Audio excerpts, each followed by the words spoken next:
planted with perfume, strewn with flowers, adorned with mountain mirrors, four continents, the sun and the moon. I imagine this as the living field and offered, with all living beings rejoice for your land. O holy and perfect pure Allah, from the clouds of compassion that form the skies of dark high wisdom, please release the rain of vast and profound Dharma, recited in accordance with the needs of those who train.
So, nice to be back.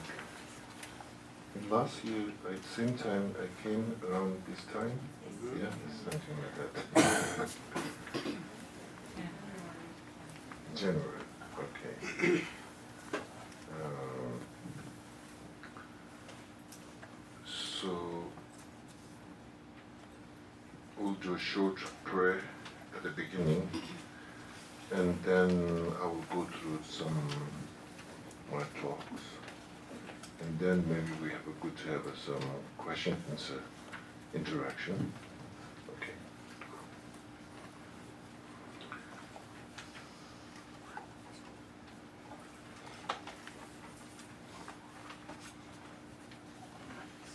Okay.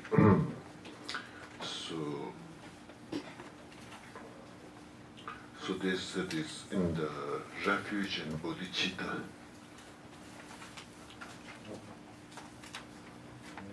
Okay.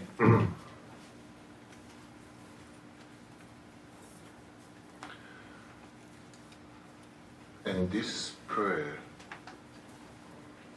is one verse, but it is a very essential point.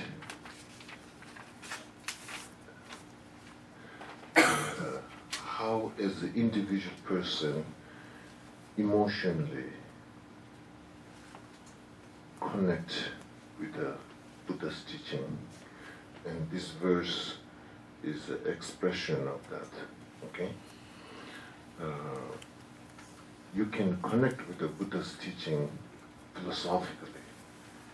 It's something that you reflect, and then you say, yes, that makes sense. I agree. The logic is there, the reason's there, I understand. Something that you can philosophically connect. But this verse, much more expressions of emotionally how you connect to Buddha's teaching. And the Buddha's teaching have two Bodhisattvayana teaching and Sarvakayana, basically individual liberation and the liberation of all sentient beings. There's two. And this verse, Refuge and Bodhicitta, much more connecting with Buddha's teaching, the Bodhisattvayana teaching. Okay?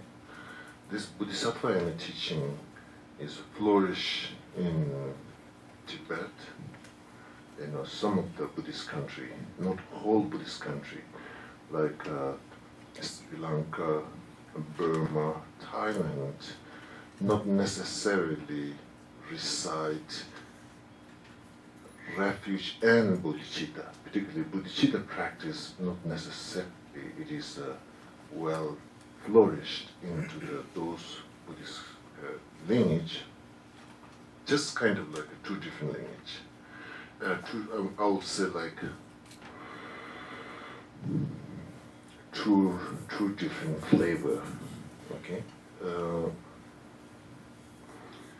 And this one particularly,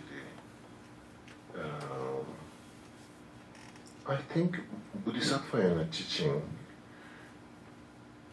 maybe it is much more flourished after Buddha's passing, maybe around 200 years later, it became much more kind of flourished particularly in India.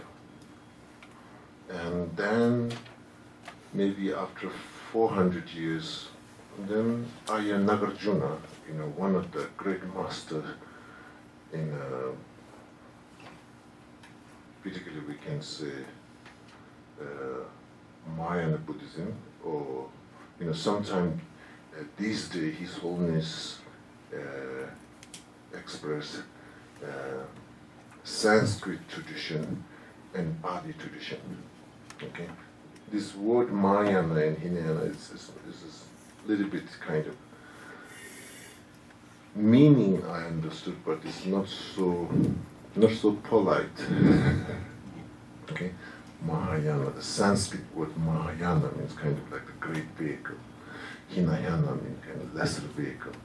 There's no reason to make one is greater and one is lesser. That's kind of like basically the tradition, Buddha's teachings, tradition that use Sanskrit language, that tradition, which is basically Nagarjuna, Bodhisattvayana. Those are most of the Bodhisattvayana teachings are in a Sanskrit tradition, and like Sri Lanka, in Thailand, and Burma, much more in a Pali tradition.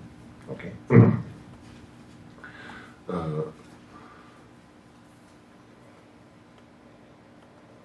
So my point is, this verse can be like an opening door into the understanding of Bodhisattvayana teaching.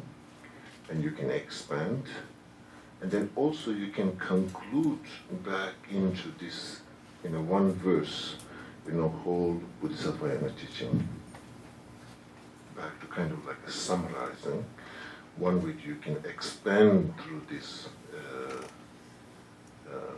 So it have a basically not only emotional component, how you relate with the Buddha's teaching, but also have element of a philosophical aspect, but mainly it's much more emotional. So this verse, Refuge and Bodhicitta, have a much more, I would say, devotional element.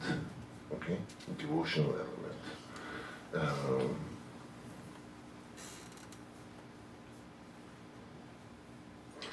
And this verse, not only devotional element, but it have a much more decision, kind of like a commitment element. When you are in a practice, when you are going into a spiritual journey, it have some kind of like intuition. You're kind of like not necessarily you figure out everything. Somehow deep down in your intuition, you have some kind of decision, some kind of like devotion, some kind of commitment, some kind of formed, something kind of you believed, something you trust, so that kind of like a whole kind of, I would say like kind of gut feeling. So there's not necessarily, logically you can go through detail, but this refuge and bodhicitta have that kind of element, okay? But it have access to expand through logic and reasons and so on and so forth. So for that reason, for example, the Lamrim study of Lamrim have all that small scope, medium scope, great scope. These understanding can also kind of expand to nurture that emotional connection with Buddha's teaching. Bodhisattva teaching can be strengthened, okay?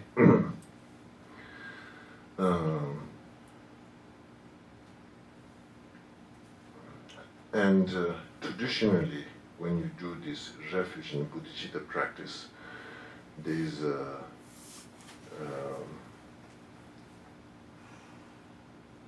how you say, positive emotion of yourself. Basically, sense of feeling of a loving kindness,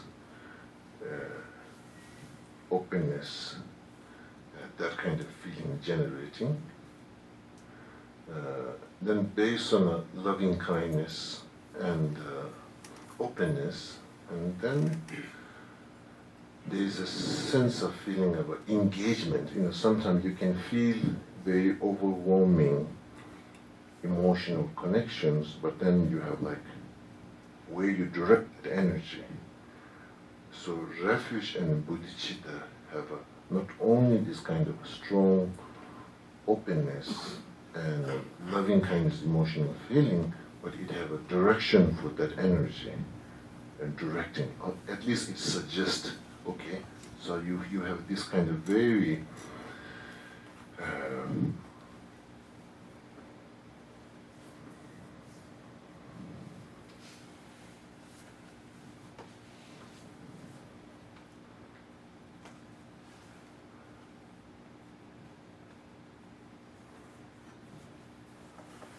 okay.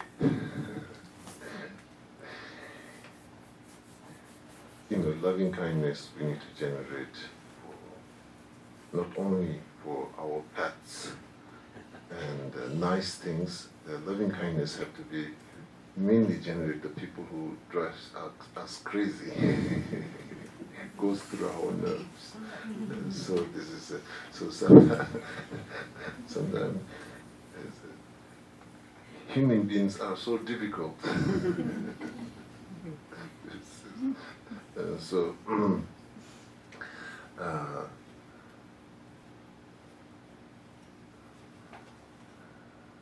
okay, anyway,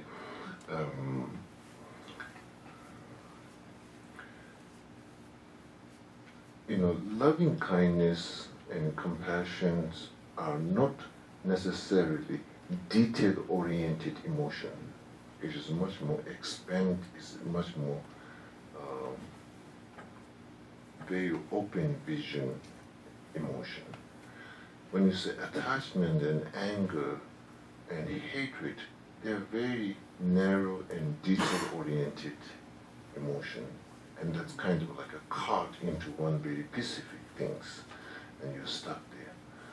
Loving kindness and bodhicitta, these are not necessarily detail-oriented, much more kind of flavor of very open and very vast, very spacious.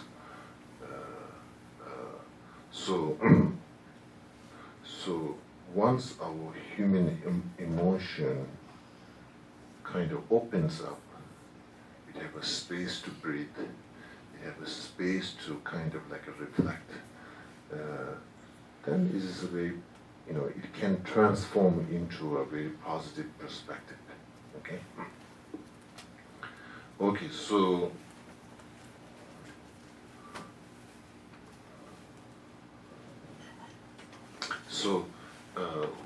what I'm going to try to tell is that this verse, refuge in bodhicitta, this have also a visualization component. Okay, visualization component. When you say visualization, visualizations are like a kind of like a imagination, positive imagination, particularly in this case, positive imagination. Those imagination, visualization come through positive emotion. Okay. When you say daydreaming not necessarily have an emotional connection. You are just kind of wandering. Okay.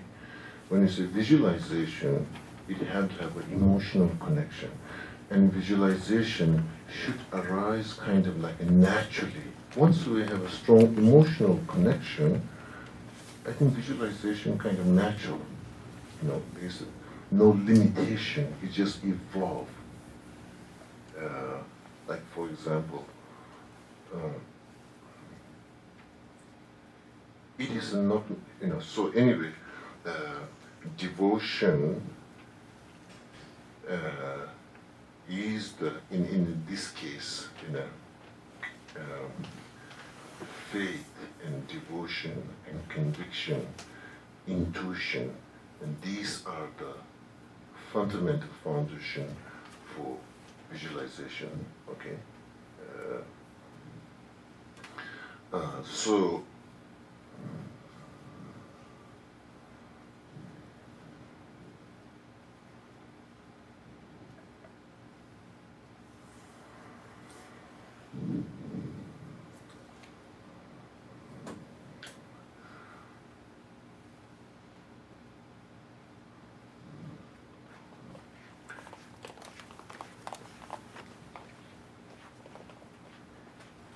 in a devotion feeling, fear is disappeared. Fear and devotion can't be side by side. Basically, in a devotion feeling, you will pretty much dissolve ego self. Kind of like somehow our human psychic or the consciousness or the awareness is fully engaged into the divine,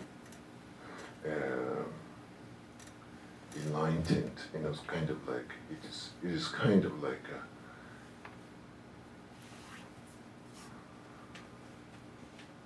it is not into the ego imprisonment. It's out of that devotion. Is your human consciousness is kind of like liberated from that imprisonment, and then have this kind of sense of feeling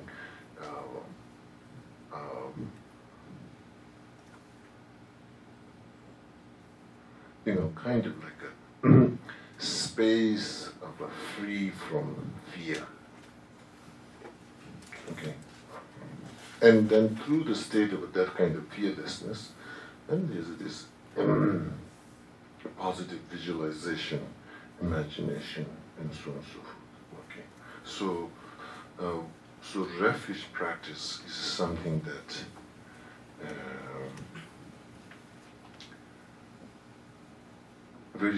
it had to have a very strong emotional component. Okay.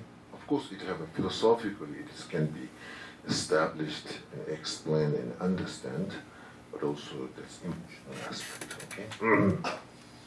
Okay.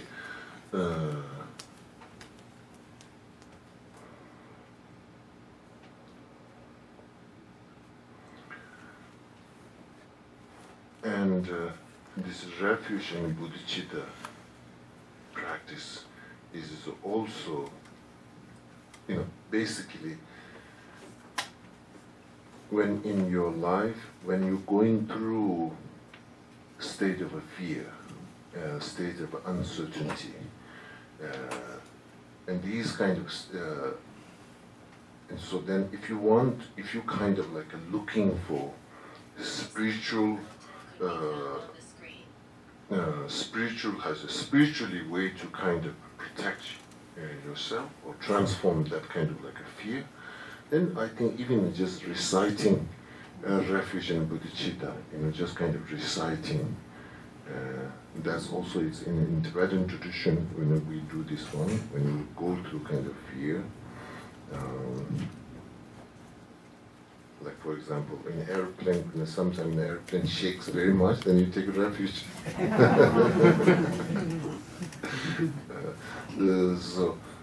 So taking refuge is any time when you feel a sense of feeling of fear, sense of feeling of an insecure feeling, sense of feeling of ungrounded, unsettled. And then during that time, just take a refuge, just practice a refuge, just even a reciting refuge.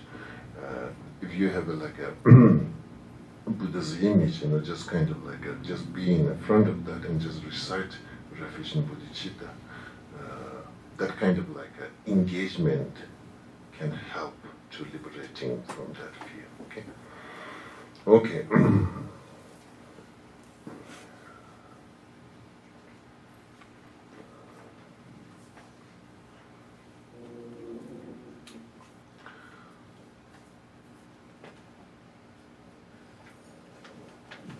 Okay, let's first chant the refuge that in Tibetan we're going to chant 3 times, okay?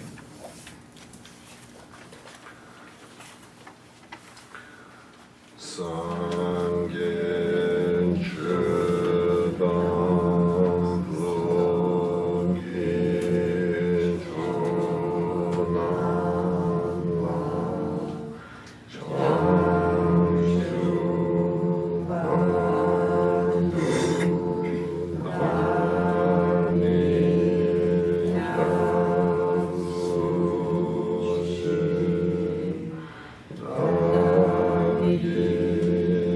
Thank you.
Okay. Now then, we're going to I think the next is the Heart Sutra.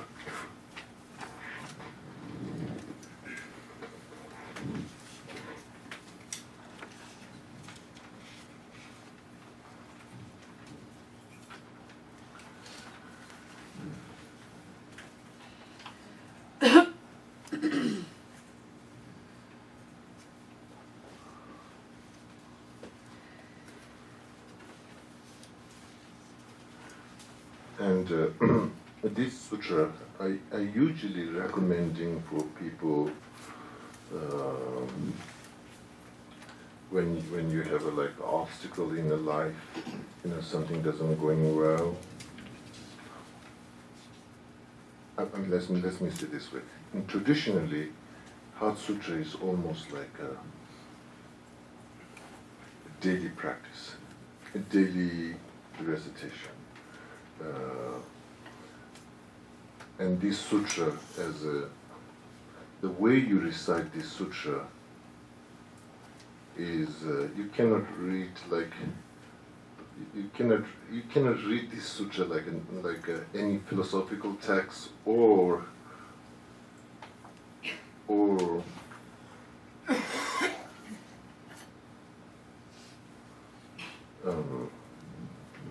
how you say. If you read Heart Sutra as a normal book, how you're reading, then pretty much it will annoy you. It's not going to work. So, so the way when you say daily practice and when you say sutra recitation, these things you never read like what is saying like. We have this way of reading, and that's not way to going through this. Okay? It is a much more kind of like although you are reciting, but it's a much more kind of listening, kind of like an attitude rather than figuring out attitude. Okay? So basically, somehow openness, it's kind of like when you recite those sutra with the openness, with a daily basis. You are reciting the same sutra because of the openness. You might able to hear slight different way because our daily experience are different. Okay, so because we are going through daily basis in a kind of like a different emotional states, and so therefore, when you bring daily practice. When you're listening to those practice, and then with your own karmic experience, through that you might be able to hear, you're able to feel different way. So anyway, it's a daily practice, but it can be fresh, new in a daily because of our experience. Okay, so. So Heart Sutra, sometimes I encourage people to just memorize, and recite with an open mind, recite with not the kind of detail-oriented mind, recite with a very open, very, very open-minded. Reciting the Heart Sutra. So okay, so let's go through this recitation of the Heart Sutra, and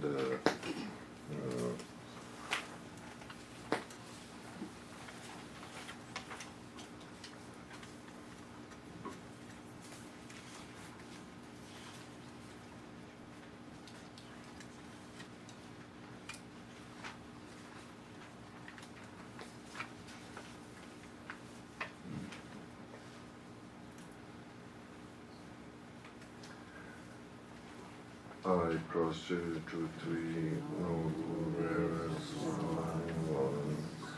Thus did I hear one time the Bhagavan was growing up as a larger mountain in Rajagriya to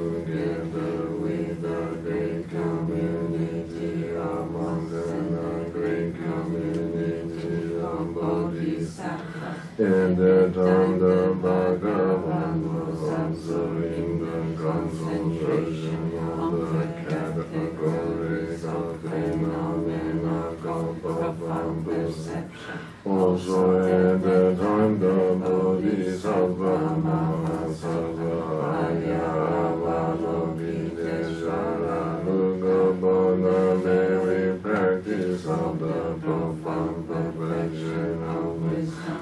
Because every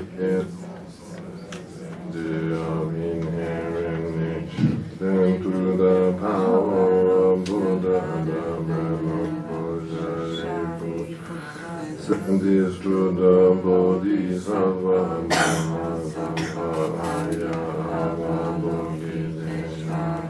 How should any son of the lineage who wishes to practice the activity of the profound perfection of wisdom is and then the Bodhisattva Mahasattva Ayavaloviteshvara and is to the Venerable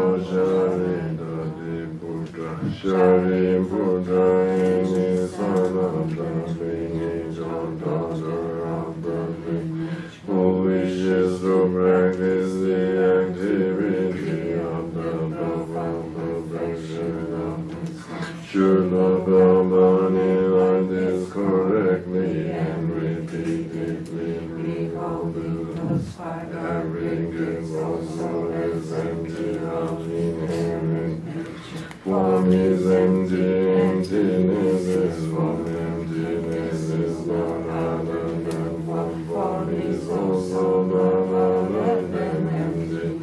In the same way, feeling, discrimination, composition of practice and consciousness are Shariputra, likewise all phenomena are emptiness without characteristic. Unpredicted, existing, there's no without and no deficient of Shariputra, therefore in emptiness there is no form, no feeling, no discrimination, no composition, no factors, no consciousness, no eye, no ear, no nose, no tongue, no body, no visual form, no sound, no odor, no taste, no object of touch, no pain, no.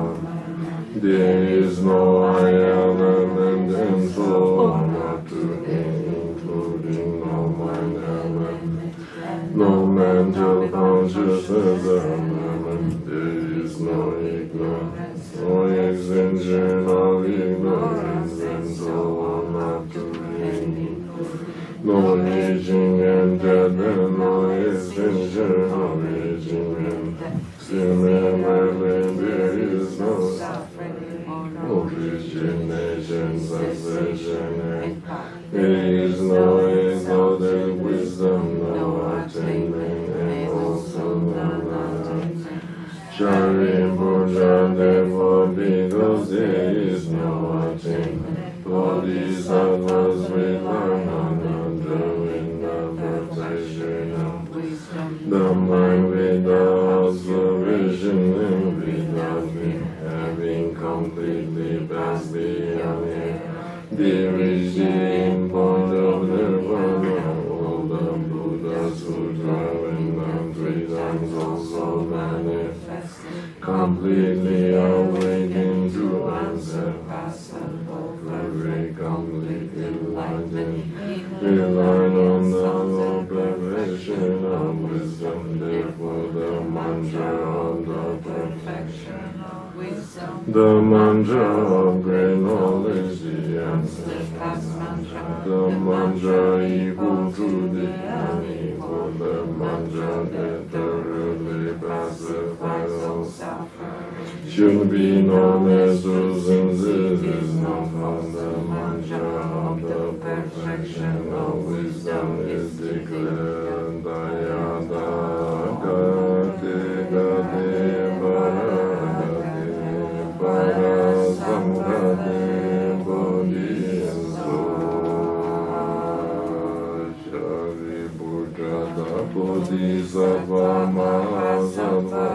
demonstrating the profound perfection of wisdom like and that then the Bhagavan arose from the concentration Vision and coming the in the Bodhisattva Mahasattva Aya Avalokiteshvara saying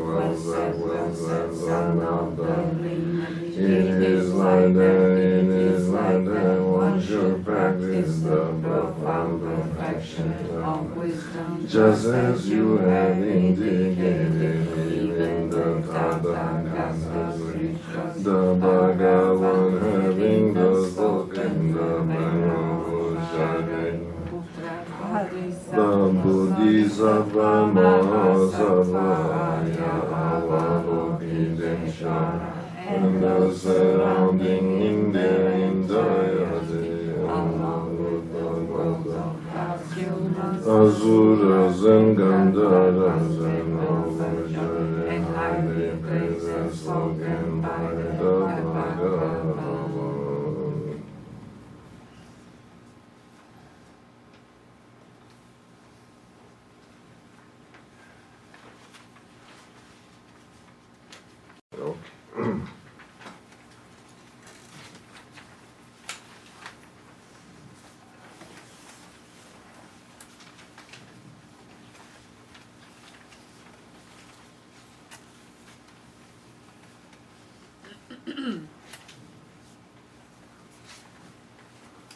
So the topic is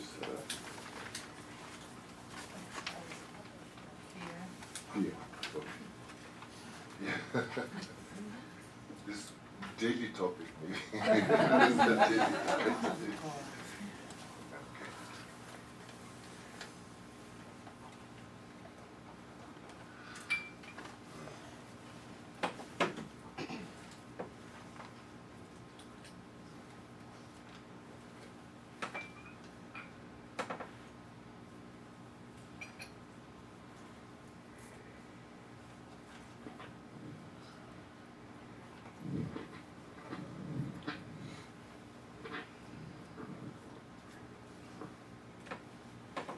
Okay.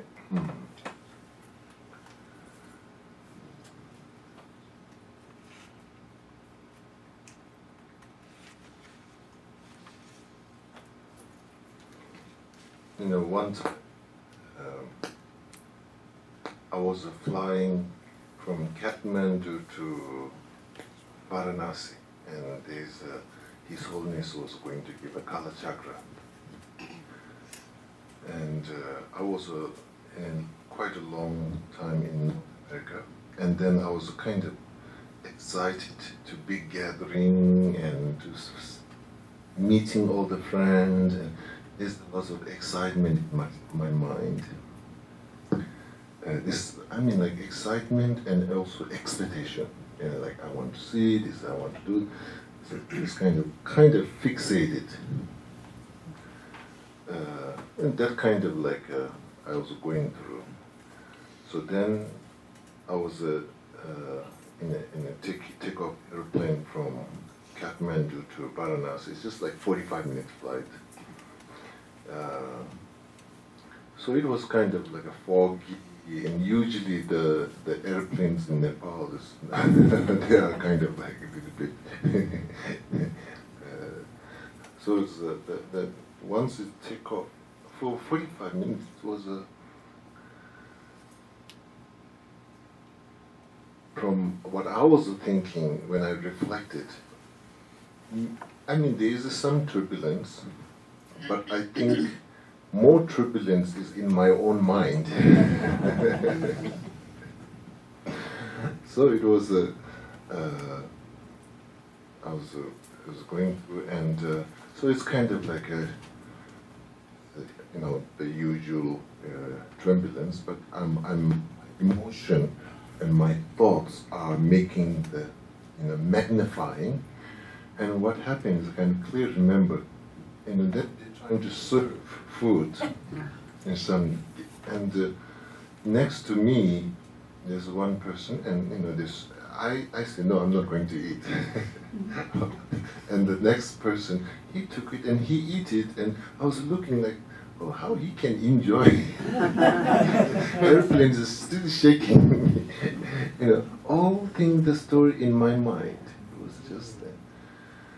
So then it landed. So then I see, we get out. But then also now they're returning back to Nepal. The plane is, kind of again reloading. And in my mind, I was thinking, well, how you can go back? It's so dangerous to go back. But so like here, the fear is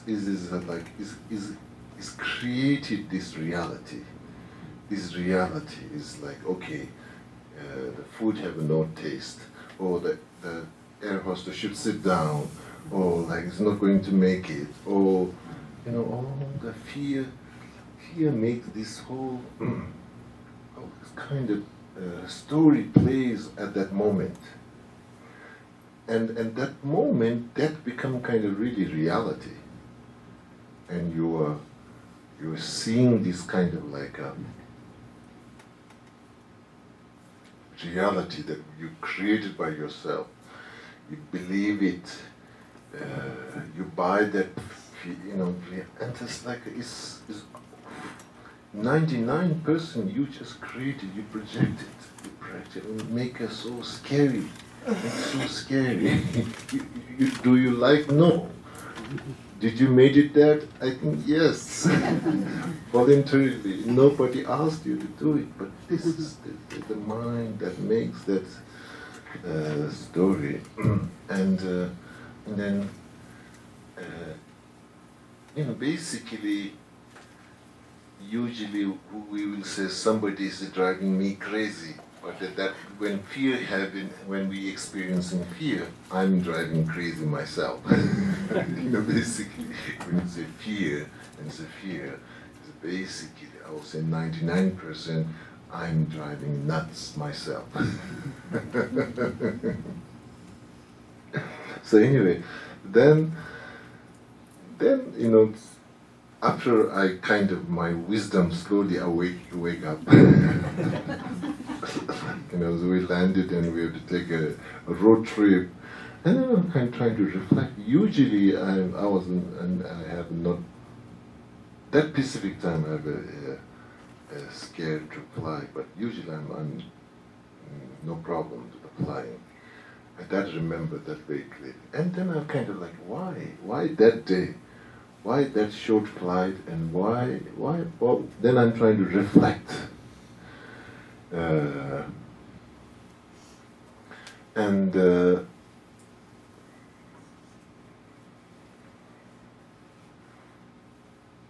The only thing that I can detect is I have this strong expectation. This expectation. Somehow deep down I fixated too strong for many different things. Okay, so fear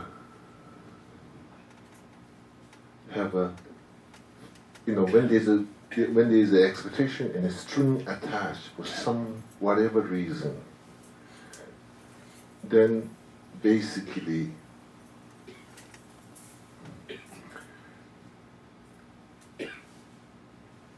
okay, so now our human if we don't have any kind of expectations or some kind of hope or something we are not looking, then there's that's also not good. We should have to have that kind of some kind of looking forward, something that we want. That's our human nature we're going to look at, looking forward. But the fear is human. I say it is, sometimes, like for example, sometimes we used to tell, oh, now just leave alone, just leave alone, just leave it. We have this kind of expression, just leave alone, just leave it. Don't mess with it up. Don't touch too much. Don't, like we usually, I think fear is almost kind of overplaying and over kind of like a micromanaging into our human expectations. It's kind of like a trying to do a micromanaging for the kind of like every element and aspect is trying to control, and so that's where the fear. Okay. Now I think we have to, now when you look at from the, sometimes maybe we'll say scientifically, well, our human evolution, we have to have that fear comes to survival and that things. And that type of a fear, it is a realistic, it is a not necessarily emotional exaggeration. That fear, yes, we need to face it. When that kind of fear comes, when there is dangers, that kind of will not necessarily stay meditation. Like I think when the earthquake happened in Nepal, the big earthquake happened, and I think Lama Zopa Rinpoche was in his room in top of the Kopan monastery in the temple, and Rinpoche was trying to do a prayer, and the attendant said, "No, let's go. It's not time to meditate. We have to move." So he just kind of pushed Rinpoche to go out. So there's this kind of fear as emotional exaggerated state, and fear as a survival and the practical how we human evolution perspective of that kind of things. So these two need to be clear. We are using the same word, but again, okay.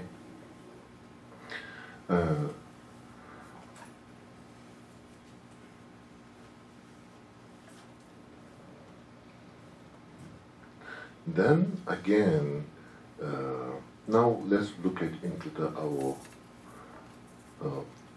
when we have a strong attachment and a strong clinging, also it have a fear component. When we have a strong aggression and anger and hatred, it have also fear element. So fear, fear is almost like kind of like the fuel for destructive emotion. Okay, so fear is. So now we need to kind of understand what that kind of fear is. Fear. Pretty much we can say fear is a kind of self-absorbed or self-obsessed. Kind of, let me kind of like self-absorbed. Fear is something that, that fear which becomes a fuel for destructive emotion. That fear is basically a kind of like a subconscious level, underlying, way kind of like a holding, trying to identify, is basically fundamentally somehow it is a reaction of a mishandling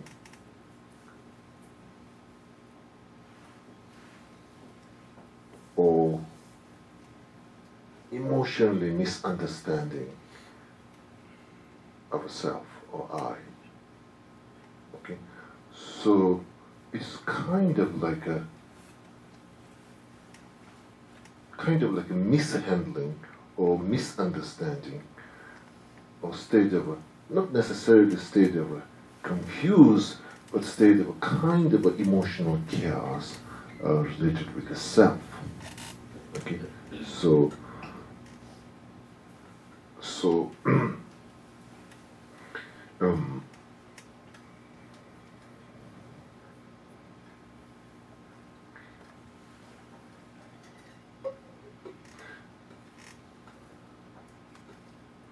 So so in a philosophical terminology is so-called self-grasping, and self-grasping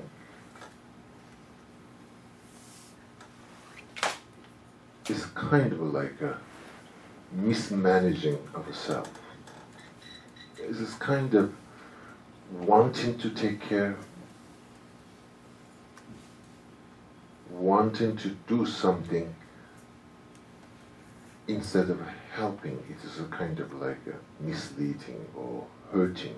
It's taking the wrong direction. So fear is a very kind of like a complex emotion, a complicated emotion. So therefore,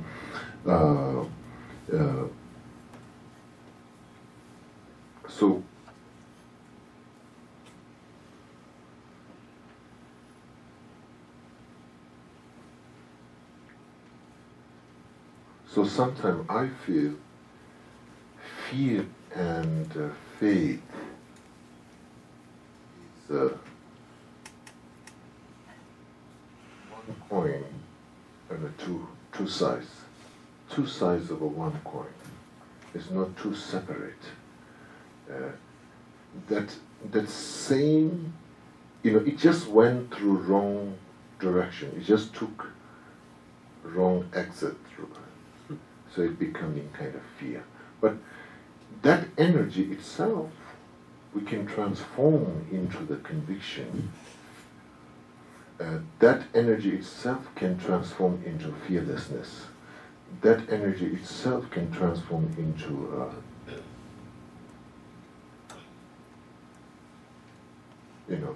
strong conviction. So this energy of basically, this energy, if you kind of live alone or less grasping, much more openness, then this energy transforms into strength. The minute you're trying to kind of closing up, trying to kind of like a reaction, this energy transforms into destructive fear. So anyway, anytime when you feel fear, I think in another way to look at it, it has a potential for strength also. What you think? I feel fear also have this energy, have a strength for fearlessness. Okay?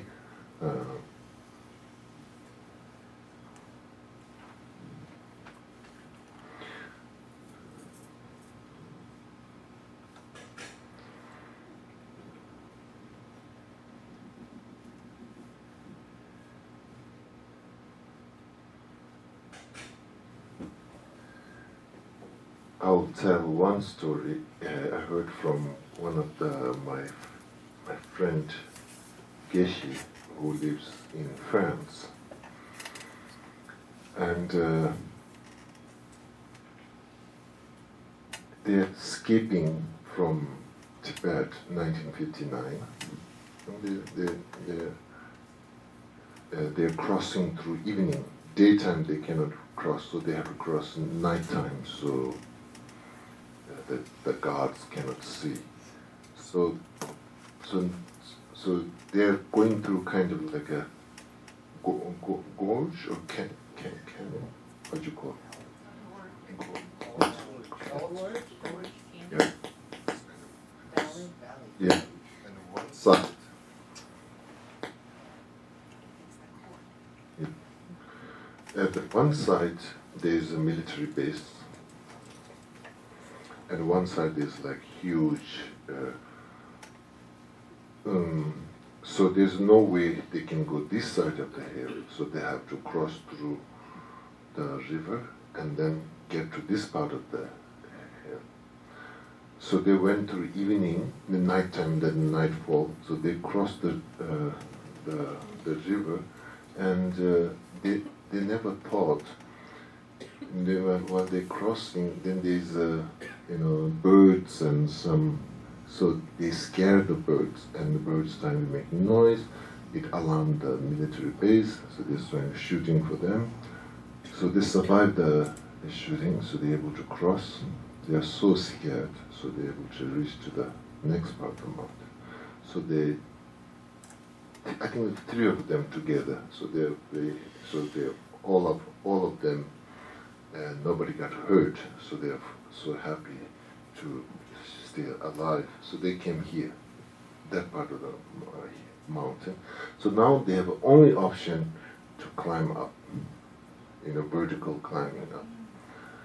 So then they climbing. So they the whole night they need to cross the that mountain. So then there's all kind of like a very traumatic experience. Then also they feel happy they survive.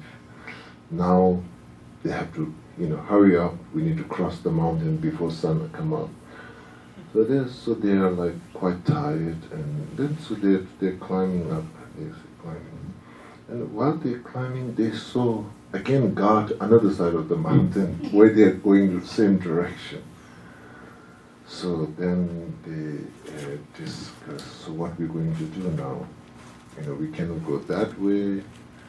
There's the only option, we have to go this way. So they say, okay, let's fight. There's only one God, so we have three of us.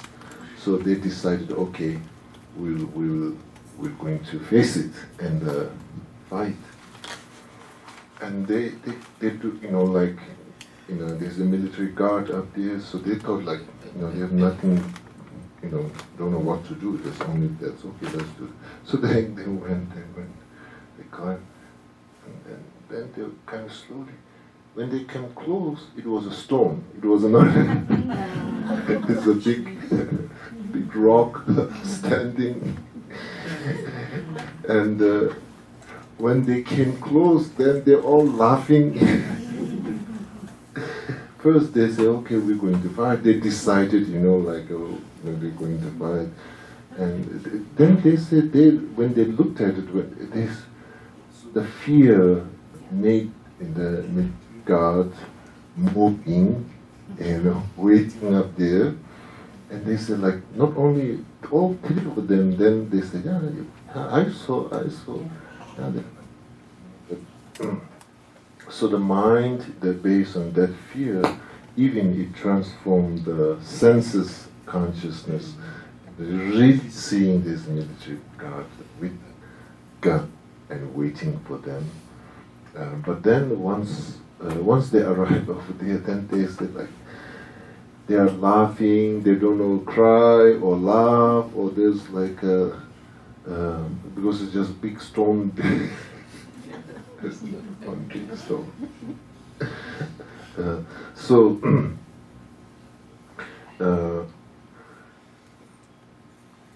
So again, this fear, paranoia, how much it creates the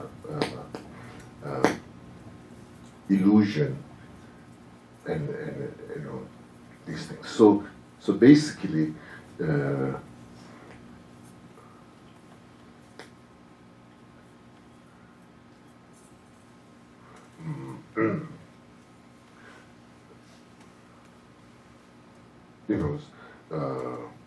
Sometimes when we have like feeling, nobody like me, nobody sees me, nobody pays attention to me. This again, kind of like this is also very strong.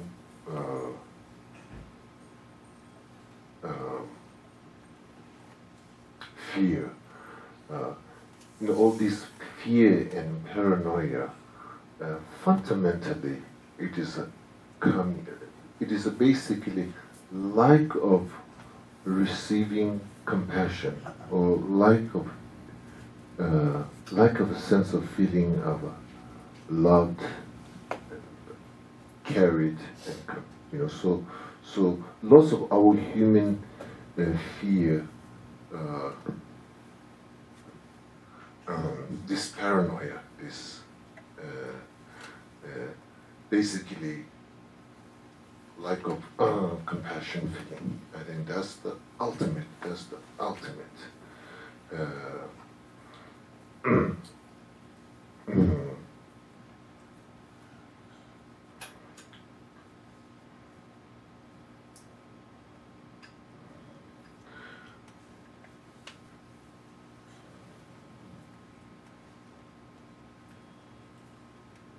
So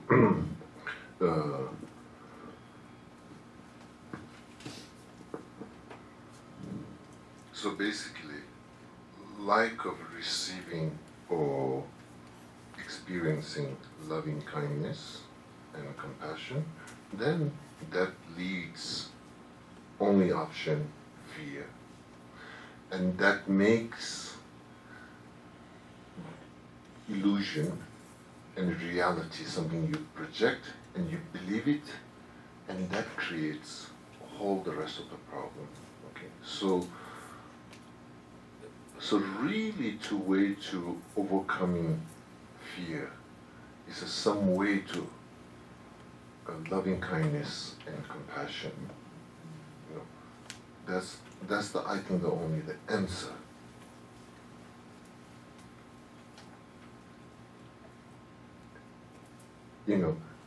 Right now we are talking fear which is emotional exaggeration fear. We're not talking the fear which is the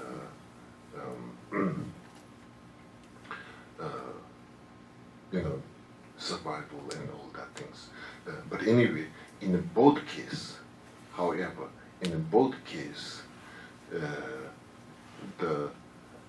some way to protect and liberate, I think only the method will be loving kindness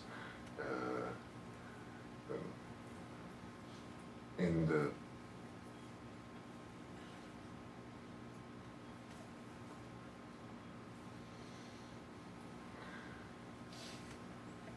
so if we put like timeline,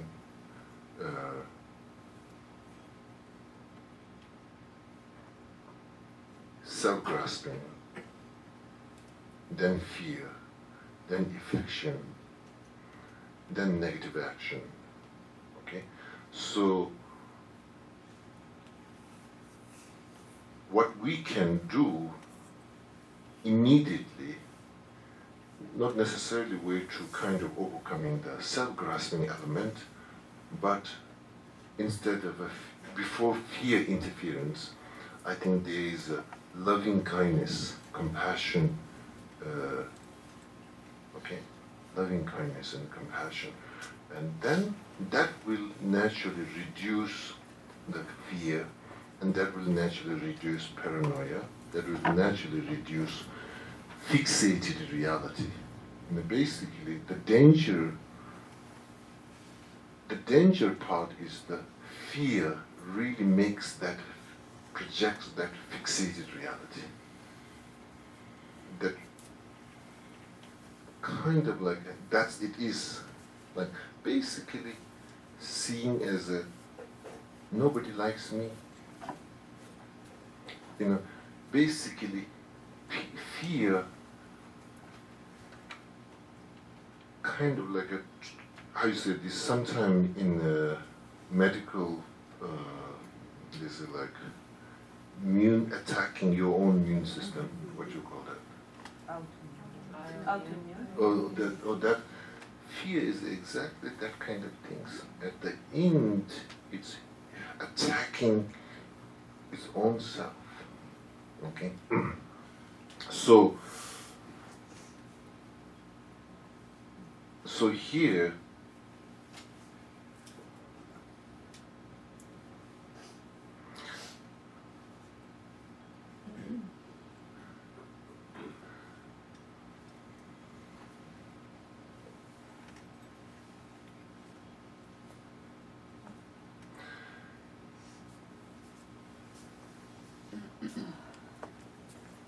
in a healthy emotional environment, there's no way to grow any kind of fear.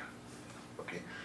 Healthy emotional environment that healthy in terms over here is a very nurturing environment, very loving, caring environment. So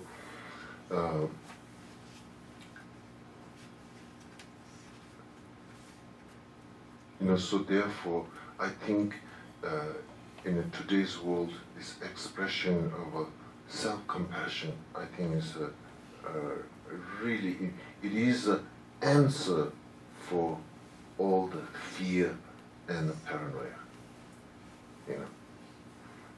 Fear and paranoia, and ultimately creating fixated reality and believing into it and acting, engaging into it. So, so now,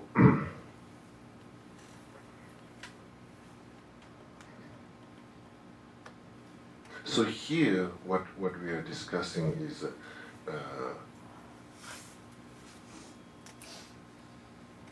fear. This.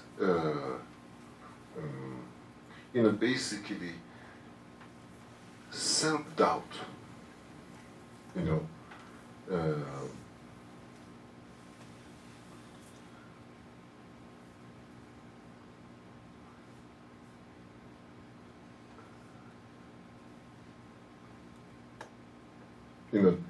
Kind of like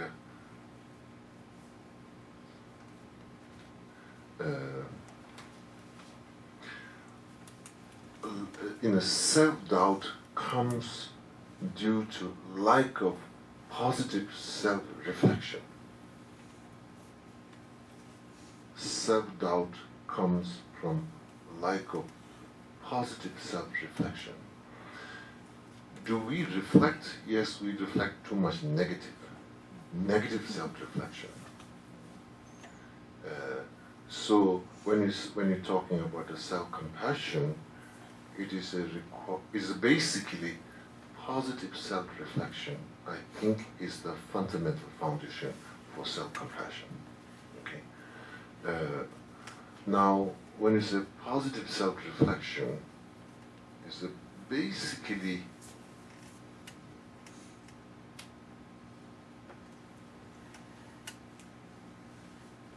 like for example,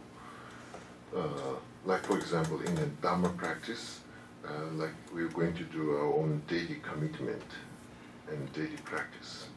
And we're doing daily practice and interview, because you feel like I have to do it, and you're doing it, and end of that, and you feel like, well, while I'm doing, my mind went there, and you judge, and you make,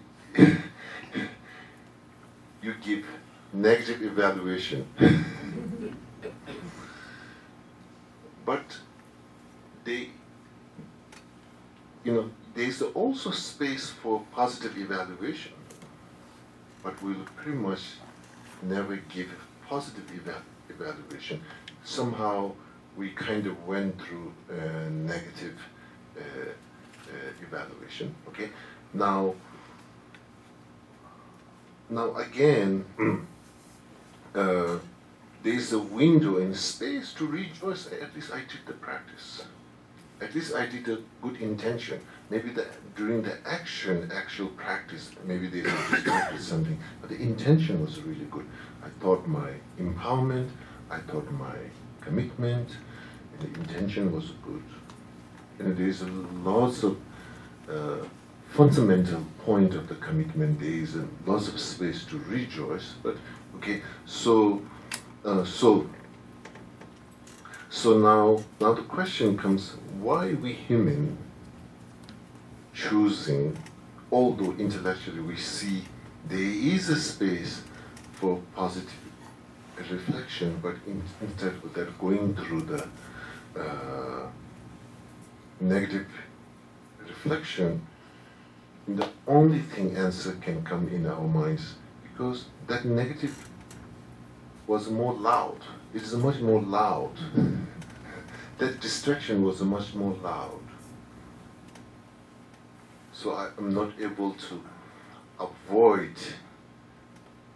It took my attention.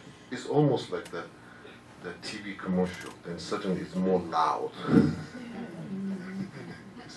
Just So conscious choice, where we're going to put our attention. I think that's can be the answer. Conscious choice.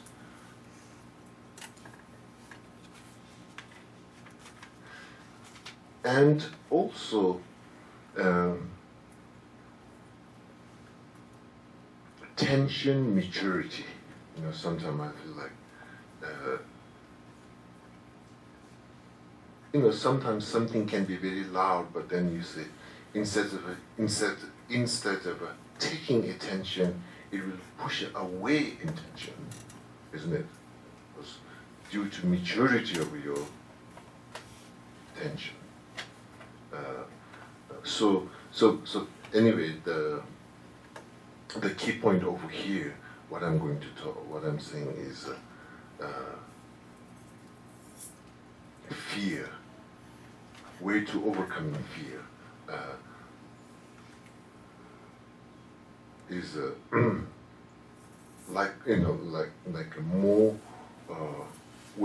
more we develop self-compassion, and self-compassion is a more a positive self-reflection. Like, for example, in the practice, it encourages all the time, do many rejoice, do many dedication. In a practice of rejoice and practice of a dedication, strong dedication, these are also kind of very strong positive reflection. In our daily practice, if we have this kind of more,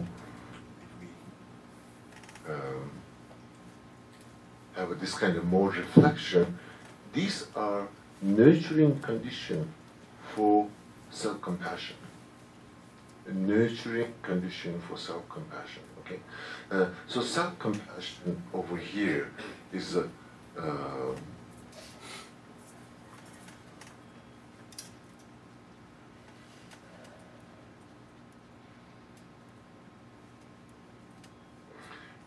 so here again, when we say fear, now we can look at with the fear and compassion between these two, self-compassion and self-fear.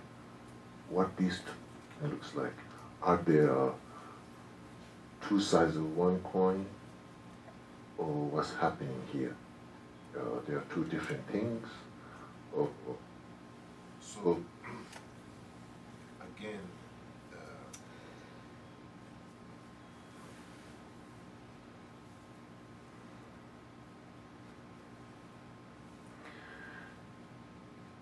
early also I mentioned faith and fear is same thing, like two sides of one coin. So here, when you say faith, is mainly what I'm talking about, like inspiration. It's not so much something you are devoted for somebody or you're devoted for. It's not about devotion. It's basically inspiration. Okay.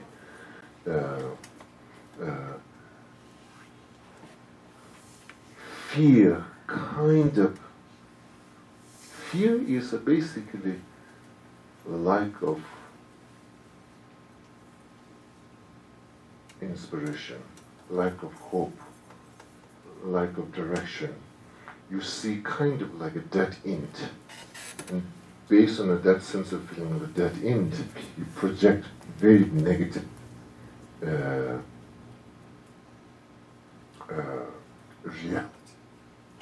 reality. So therefore,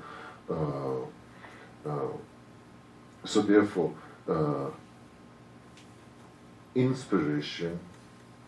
So way to kind of like overcoming this kind of like fear and developing a self-compassion, I would say basically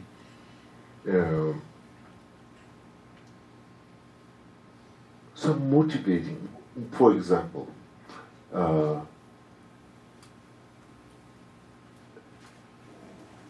exercising positive motivation, engaging into a rejoice and a dedication. I will say three things basically: positive motivation, and the rejoice and the dedication for the action is basically how to nurture or awakening self-compassion. Basically, if we kind of look at self-compassion, is basically it have three components within that. So we as a human being in our daily life, in a daily basis, if we kind of like a positive motivation, and then you have a rejoice and dedication for those positive actions. If we did that kind of like a constantly, almost like a daily exercise or emotional exercise or emotional reflection, that will really definitely transform fear into the compassion. Okay? Fear into the compassion. It can heal the fear and transform into a compassion. It's not necessarily amputate and throw out the fear, but it's just kind of like a heal. It just kind of heal, transform into a self-compassion. Okay? So,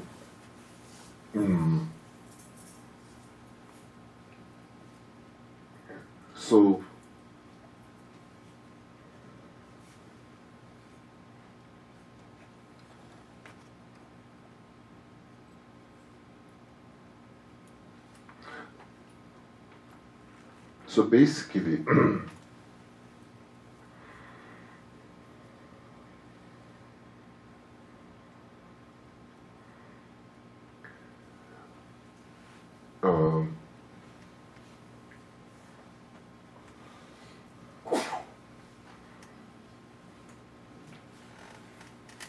like for example, the recent what happened over here. If you look for this kid, his own life, so much light of loving kindness and caring, and that's really brought him kind of that end. And from that end, he reacted really negative. And very sad. It's a very, very, very, very sad situation. And the kids who die, and the teachers who, really sacrifice for the. And in such a situation, in a bigger picture, I think way to respond, I think, sometimes we human emotion, then we get into the detail and kind of can become more reactive, but that reaction is then not the solution. That reaction may be some kind of like expression. It just the expression may not necessarily become the solution. The solutions really it comes back to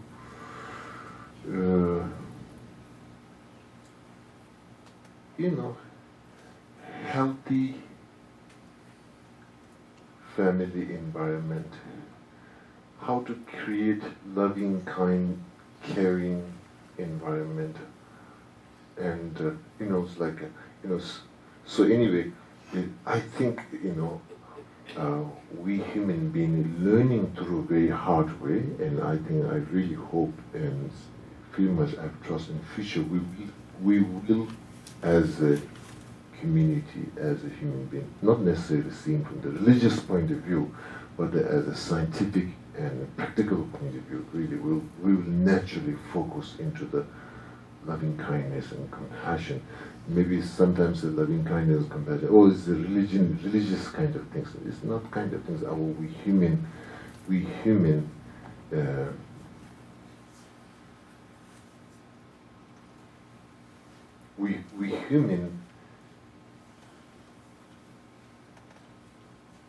so the question fundamentally, are we human being as a positive, and I say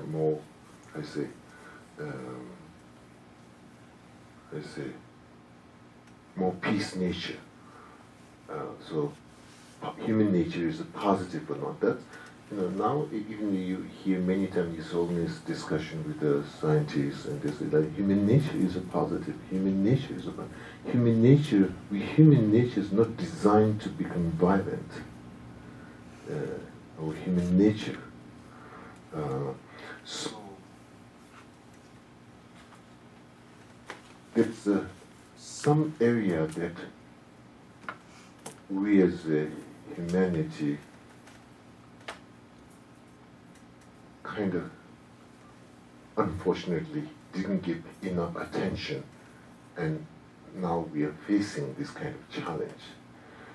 So basically this loving kindness, some way to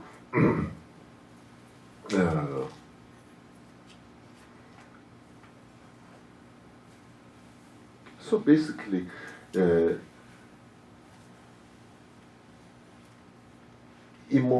healthy emotional immune systems can grow through only receiving loving kindness. Basically that's the at the end, we human being is really not the physical, the awareness and the emotional. Those things have to be much more healthy and balanced. So.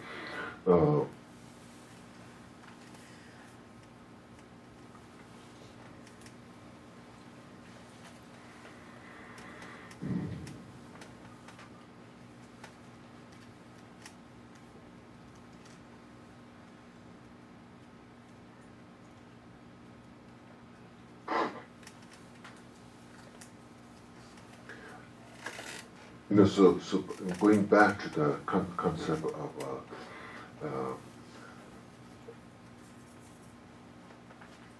how I can overcome from this paranoia, how I can overcome from the cause of a paranoia, which is the fear, and how I can overcome from the fear through developing compassion, and how self-compassion, how I'm going to do that.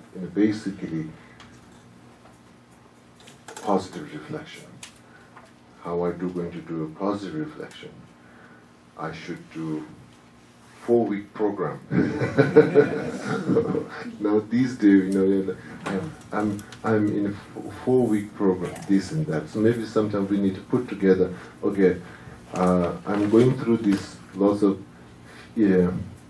fear semester, so I need to end this semester as soon as possible, or I need to drop from this semester. So anyway, positive reflection, and the positive reflection comes through basically, I would say, 3 things: positive motivation, rejoice, and dedication. Positive. These 3 things is a positive self-reflection. Okay, and these 3 things you can do. There's no limitation. You can do 6 session, 9 session, 12 session. Usually, in a 6-session Guru Yoga, there's like system. But these 3 reflections. Positive self-reflections.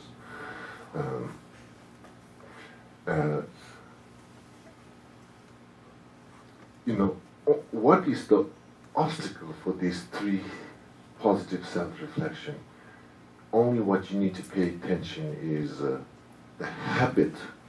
Habit of a negative reflection will be the only obstacle.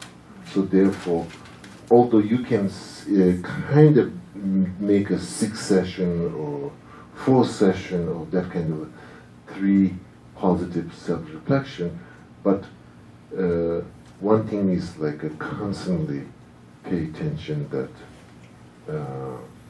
the habit kind of like a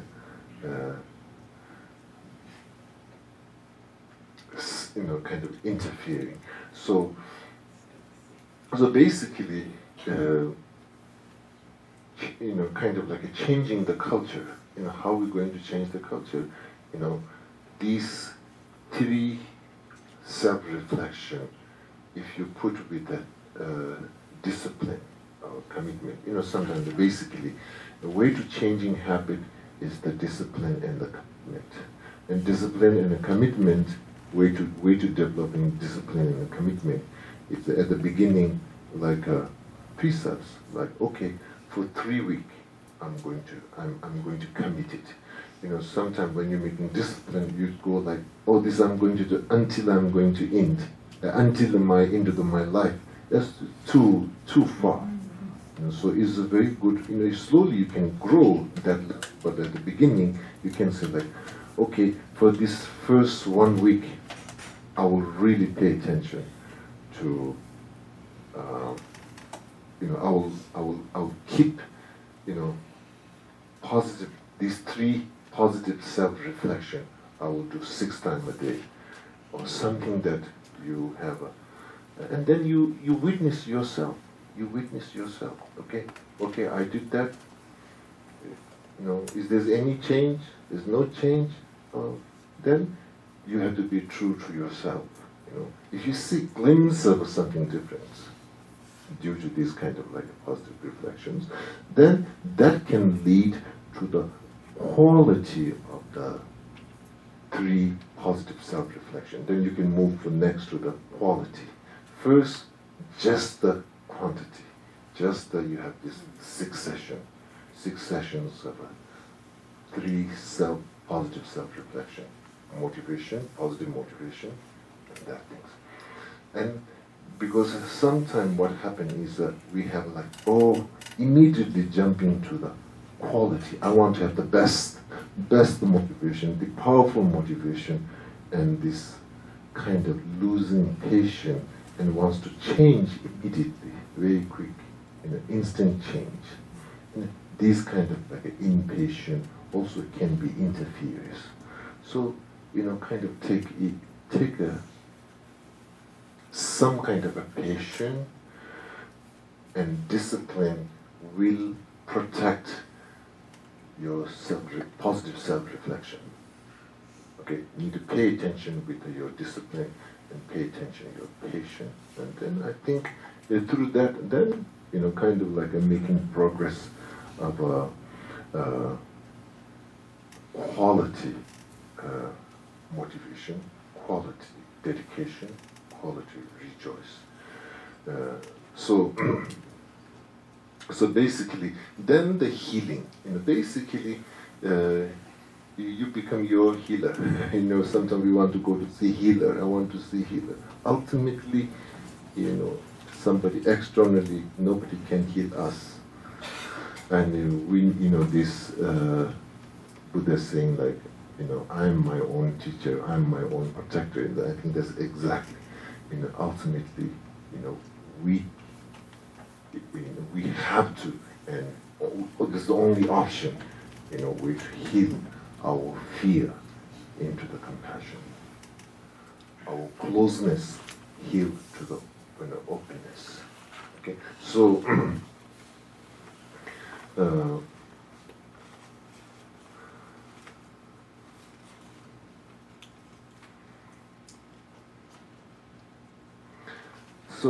so that doesn't mean that now suddenly you become like a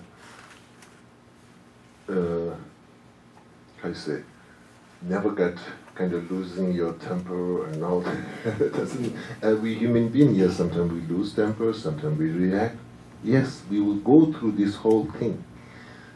But I think we'll go through that, but we will never be caught into that negative movie.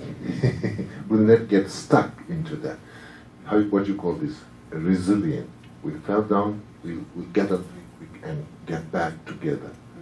So that's the journey that we're going to. That doesn't mean that suddenly we never fell down and like kind of perfect, pregnant, and now we project that way. And then, I'm still falling down, nothing going well. No. Once you're able to get back, again, you fall down, but you get back and, that's the journey that we're going to take.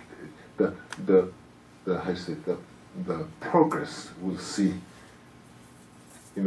early time you will caught into that negative movie for a long time. Now you will caught more less short. Then suddenly you don't believe. Suddenly you are tired. Suddenly you're bored. I'm sure I don't want to. Then suddenly you say, "I'm not. Thank you."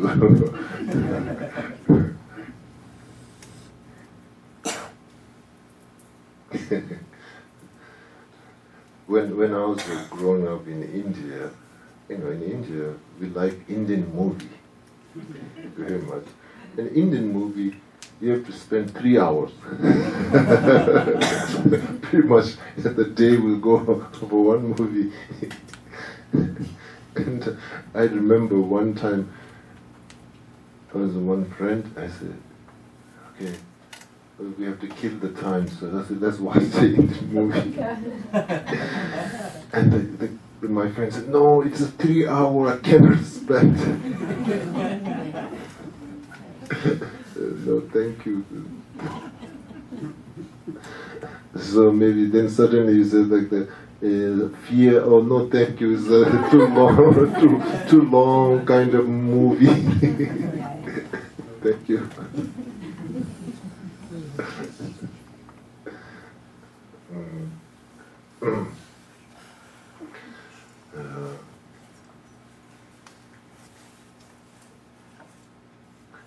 And then I think then we can say, now I'm getting boring with my fear.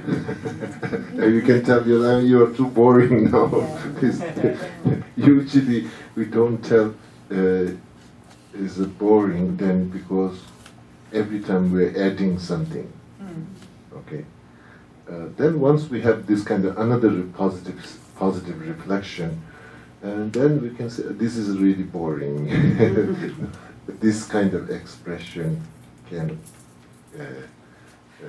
you really kind of like wants to move, change the chapter. You really wants to turn the page, like it doesn't make sense. And, somehow, that's the kind of like the, resilient, that's kind of like you're able to, you go through that, you see it, you karma, you face it, but you kind of like overcome. Okay, so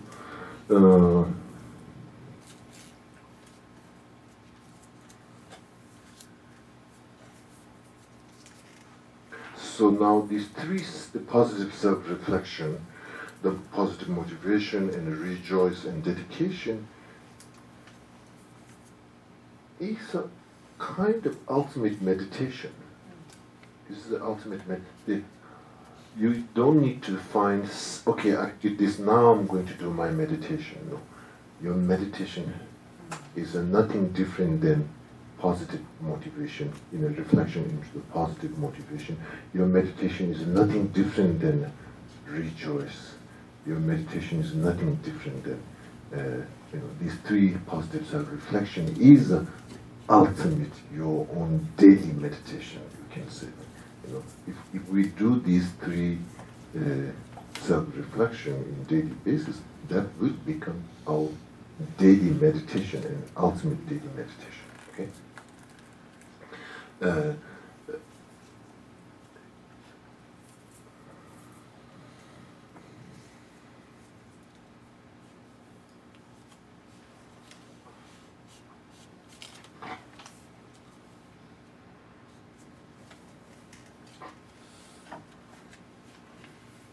And these three reflection, while you are walking, you can do these three positive self-reflection. These three positive self-reflection doesn't require meditation cushion. These three positive self-reflection doesn't require altar, water bowl, statue. It's everything within yourself. It's so like wherever, whenever, is all time is a perfect time to do three self-reflection. It's not necessarily it's only morning, now in the evening. No, every time is a good time to do these three self-reflection. Okay, so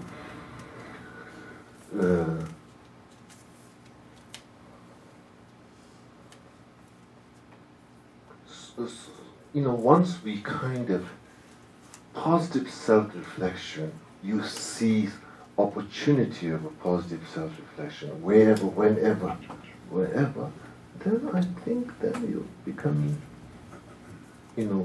very, very powerful, I say,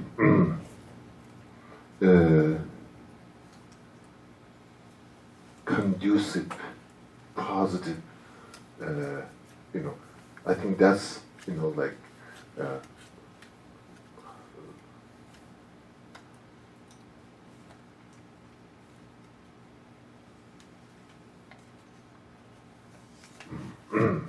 okay, anyway. So my main thing is I'm just saying, key point is that these three positive self-reflection is basically I'm saying is anytime, any place, that kind of thing you can generate. But then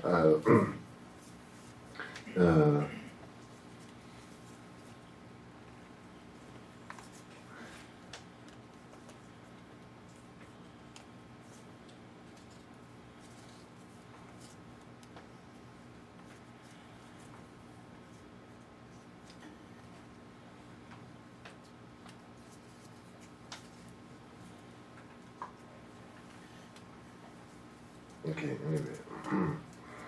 And the key point, what I'm trying to tell is that at the beginning, maybe you say, I want to engage in the positive actions or generate positive mood. There's lots of some kind of like a limitation you might feel, but later on, I think the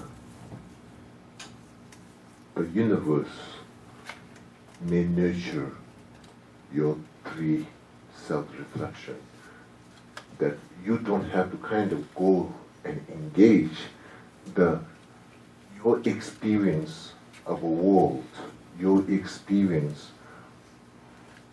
interactions into the world, kind of becomes kind of awakening self-reflection. Something that you don't have to, the long term, I think, is something you don't have to chase positive self-reflection. You experience awakening positive self-reflection. That's where we want to go at the end. At the beginning, maybe you have to kind of like a push, and then later you experience kind of awakening. That's we call joyful path. Joyful path is the experience awakening your practice and path. Okay, so that's so basically at the beginning you have that crossing, making some. You go through 4-week program or 3-week program. Okay.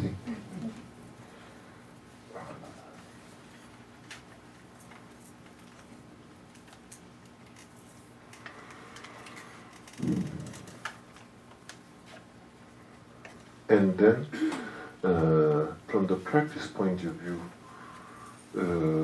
recitation of a Chinese mantra, 6-syllable Om Mani Padme Hum. I think it is a very simple.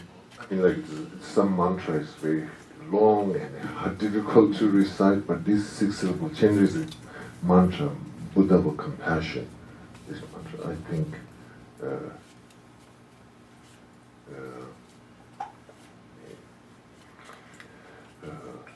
Infinite karmic, positive karmic benefit.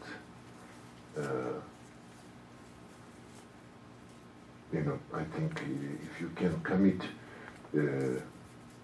every year, I want to do 1 million or something that, then this when you recite Om Mani, anytime when you are caught in traffic, you can do Om Mani Padme Hum. Again, anytime, any place, you just recite Om Mani Padme Hum. it is not only beneficial for yourself, but the surrounding environment, the connected, karmically connected, friends and family members. And this is about this Chenri's mantra. Again, it is a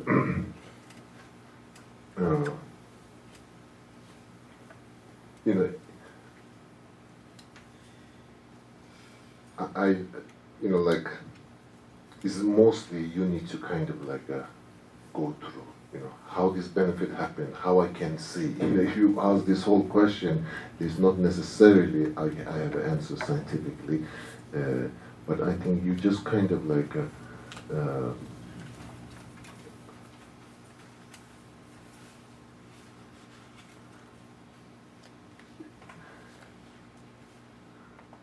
so anyway, I will highly encourage reciting Om Mani Padme Hum, particularly related with the fear recitation of Om Mani Padme Hum. And when you're reciting Om Mani Padme Hum,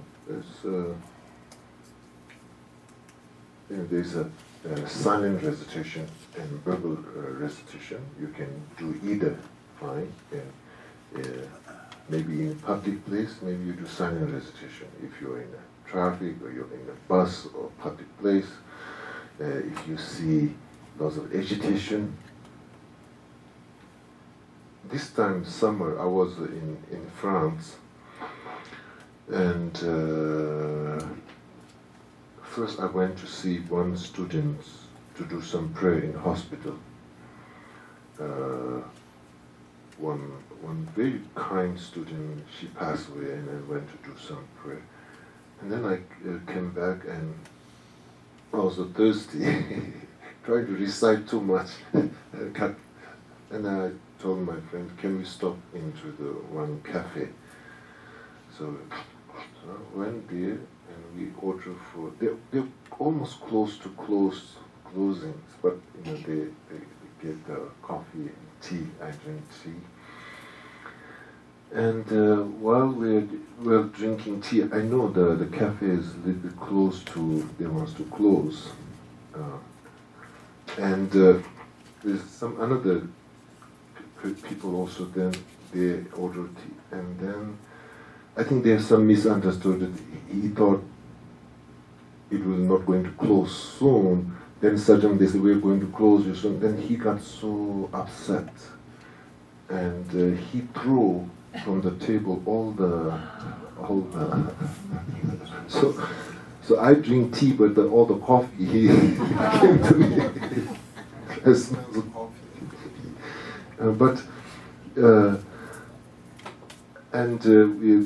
Several Dharma students were together there, and then we said, okay, kind of a little bit shocking. Suddenly he threw all these cards, and we said, okay, let's recite.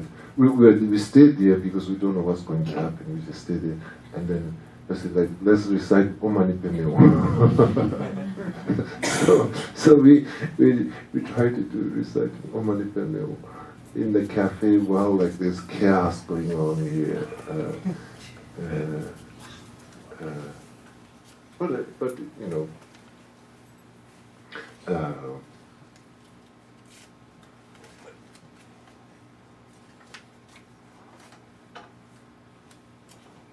But so anyway,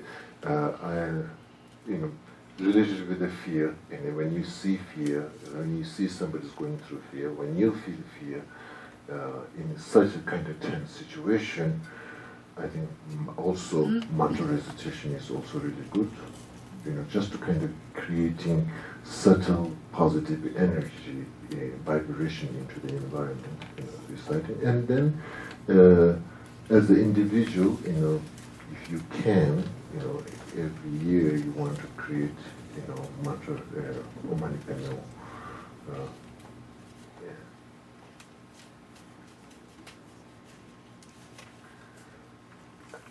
I heard once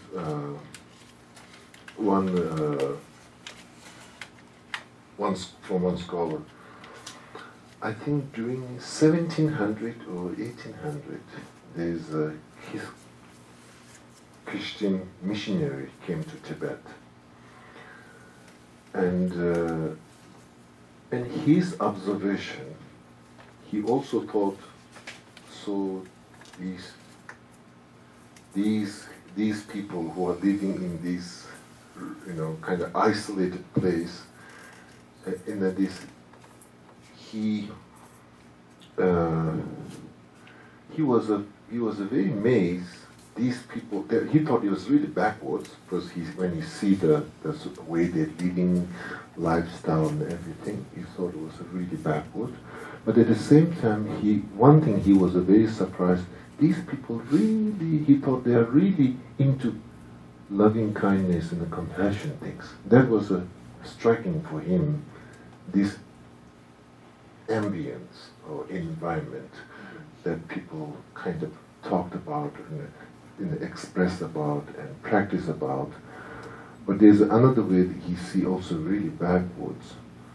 And then he also observed, this, because this missionary, he wants to convert. So he also thought this concept of emptiness, they have this kind of, he also saw this some kind of deep philosophical kind of understanding or awareness is also going to take place. So this missionary, he thought, only way to convert these people, he need to study of a theory of emptiness and create logically to reject that. And once you reject that, then he can convert. So that was the and so for that reason, he need to study theory of emptiness, and then I think he really studied and he translated lots of these texts into I think in Latin. That time I think he's a much learned Latin, so it's most all this he put into Latin. So later, that text was, I think it was in Vatican or somewhere, and then later they released that text, and some scholars, today's scholars who can read Latin, and they try to put translating back into the modern language.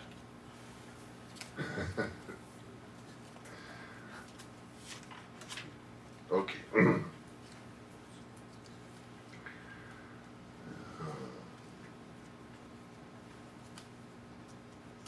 Okay, anyway, there's only 5 minutes left.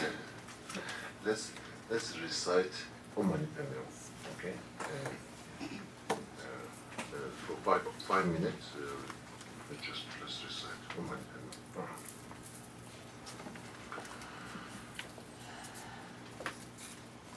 So maybe as an interdependent, I'll do the oral transmission, although all of you have received already, most of you have received oral transmission of mantra of Buddha of compassion, but anyway, just to do one more time. You just put your palm hands together at your heart, and once your palm touches your heart, you kind of feel openness and dissolving all the self-doubt and fear. And as much as possible to feel the presence of the Buddha of compassion, Avalokiteshvara.